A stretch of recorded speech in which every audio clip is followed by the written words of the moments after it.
ജില്ലയിലെ ടൂറിസം വികസന സാധ്യതകൾ മുതലെടുത്ത് കായൽ സഞ്ചാരത്തിന് ടൂറിസ്റ്റുകളെ ആകർഷിക്കുന്നതിന് ബേക്കൽ റിസോർട്ട്സ് ഡെവലപ്മെന്റ് കോർപ്പറേഷൻ നേരിട്ട് വാങ്ങിയ ഹൗസ് ബോട്ടുകളുടെ മറവിൽ ലക്ഷങ്ങളുടെ അഴിമതി നടന്നു.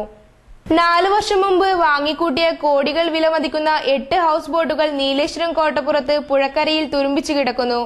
48 ലക്ഷം രൂപ നൽകി വാങ്ങിയ അമേരിക്കയിൽ നിന്നും ഇറക്കുമതി ചെയ്ത പോണ്ടിയൻ ബോട്ടും സമുദ്ര ബോട്ടും സ്പീഡ് ബോട്ടുകളും ഫൈബർ ബോട്ടുകളുമാണ് കായൽക്കരയിൽ നശിച്ചുകൊണ്ടിരിക്കുന്നത്. പോണ്ടിയൻ ബോട്ട് പ്രത്യേക രീതിയിലുള്ളതാണ്. പൂർണ്ണമായും ശീതീകരിച്ച ഈ ബോട്ടിൽ സൺബാത്തിന് വരെയുള്ള സൗകര്യമുണ്ട്. പരിസ്ഥിതിക്ക് ഇണങ്ങുന്ന തരത്തിലുള്ള ബോട്ടുകളല്ല കോട്ടപ്പുറത്തെ പുഴയിൽ ഇറക്കിയത്. ഉപ്പുവെള്ളത്തിന്റെ ദോഷങ്ങൾ പ്രതിരോധിക്കാൻ കഴിയുന്ന രീതിയിലുള്ളതല്ല ഈ ബോട്ടുകളൊക്കെയും. അതുകൊണ്ട് തന്നെ യന്ത്രങ്ങൾ പെട്ടെന്ന് തന്നെ തുരുമ്പിച്ചു തുടങ്ങുകയായിരുന്നു. ഇതോടൊപ്പം കായൽ സഞ്ചാരത്തിലൂടെ BRDC പ്രതീക്ഷിച്ച വരുമാനമുണ്ടായതുമില്ല.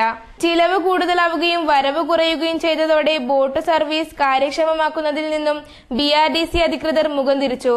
എന്തെങ്കിലും തകരാറുകൾ വന്നാൽ ബോട്ടുകളുടെ അറ്റകുറ്റപ്പണികൾ കൃത്യമായി നടത്താനുള്ള യാതൊരു സംവിധാനവും നിലവിലില്ല.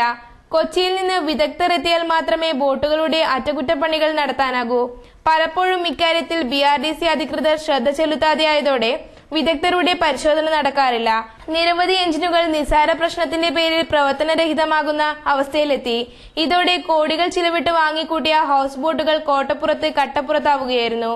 വിദേശ സഞ്ചാരികളെ ആകർഷിക്കുക എന്ന തത്വം പറഞ്ഞാണ് കോട്ടപ്പുറത്ത് ഹൗസ് ബോട്ട് സർവീസ് തുടങ്ങാൻ BRDC തീരുമാനിച്ചത്. ആദ്യത്തെ 1 വർഷം ടൂറിസം മേഖലയിലെ സ്വകാര്യ സംരംഭകർക്ക് ഹൗസ് ബോട്ട് സർവീസ് നടത്താൻ കരാർ അടിസ്ഥാനത്തിൽ BRDC അനുവാദം നൽകിയിരുന്നു.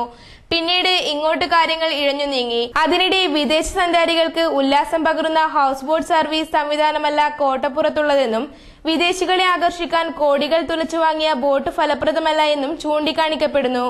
വിദേശികൾക്ക് ഏറെ പ്രിയങ്കരം കെട്ടുവള്ളമാണ്. എന്നാൽ ഈ കെട്ടുവള്ളങ്ങൾക്ക് പകരം ബോട്ടുകൾ വാങ്ങുകയായിരുന്നു അധികൃതർ. ഇതിനു പിന്നിൽ വൻ അഴിമതികളാണ് നടന്നതെന്ന് വ്യക്തമാക്കുന്ന വിവരങ്ങൾ പുറത്തു വന്നുകൊണ്ടിരിക്കുകയാണ്.